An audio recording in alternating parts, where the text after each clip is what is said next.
Okay, folks. So I've been looking through a few other, little things with regards to, the state's case and things of that nature. And it's funny that I noticed this, and I kind of went, eh, because the state's expert never did a presumptive test on the hood latch to see if blood was there. Um, you know, Mr. Kratz likes to make a big deal about Stephen Avery's DNA was on the hood latch and it was proven to be from sweat.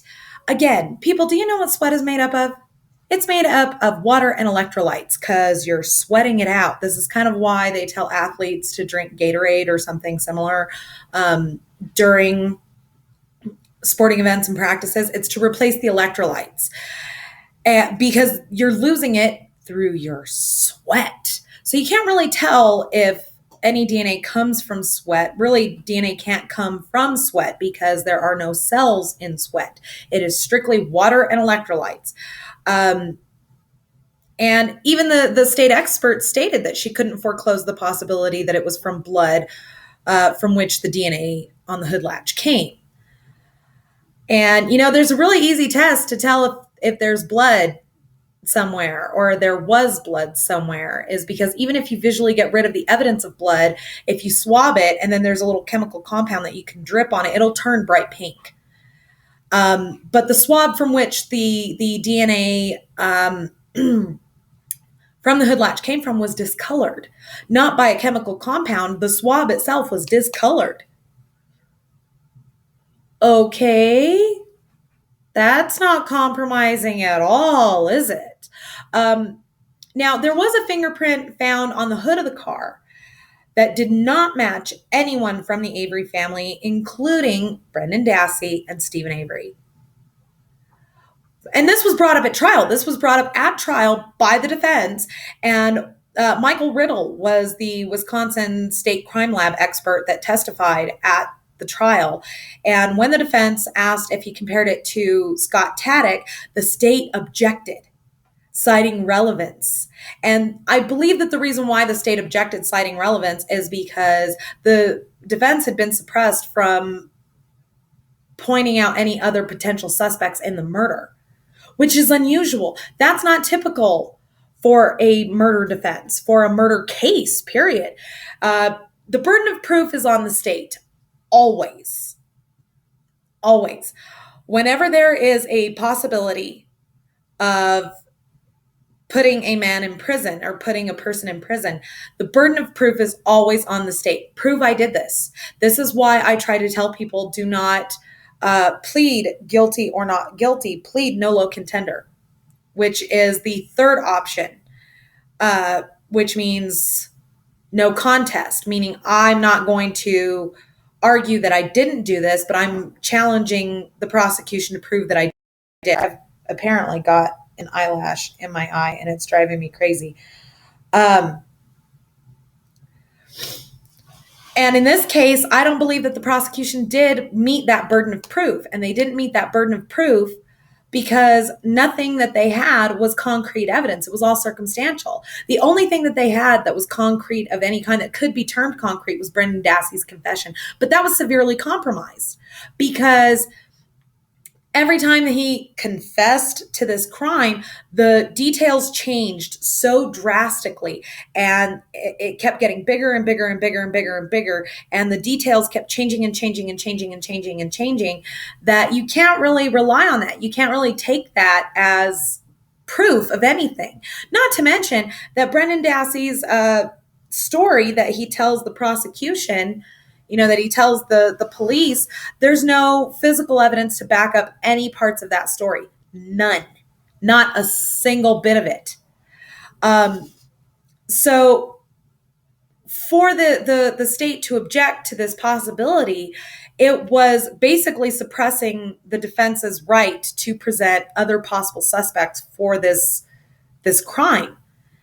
And that's really weird to me. It's really unusual. And folks,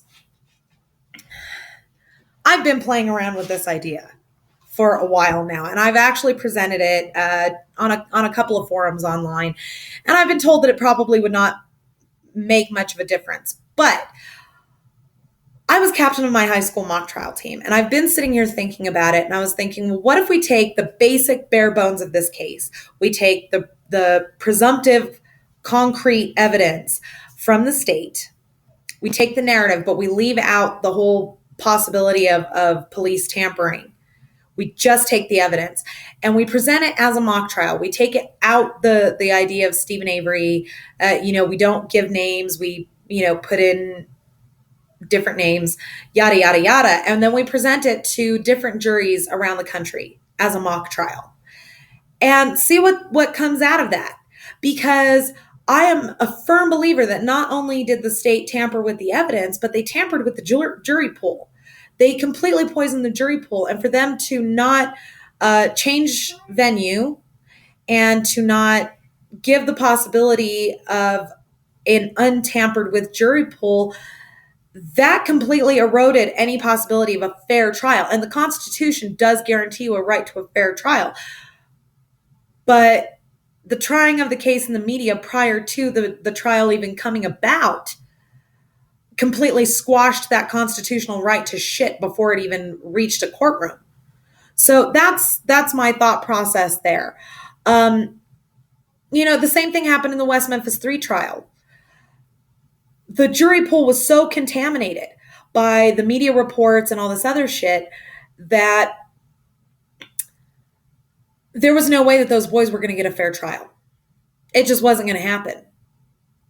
And, we really need to start looking at how we can alter this system.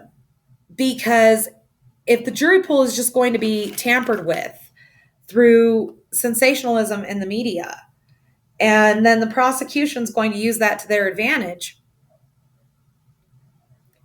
that completely takes away the constitutional right to a fair trial.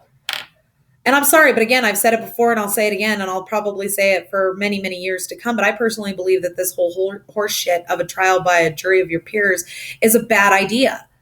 They don't know how to interpret this kind of evidence. They're relying on the testimony of expert witnesses and we're leaving in that human error element.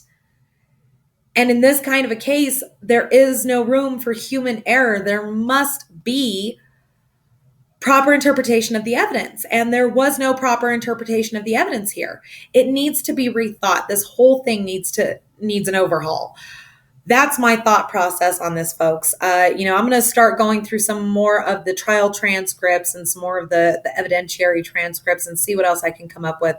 If you have any thoughts or if there's anything that you want me to take a review of, take a look at, post it in the comments below, preferably with a link. That would be really helpful. And I will present my analysis of that in a future video. Thank you for watching, and we'll see you soon.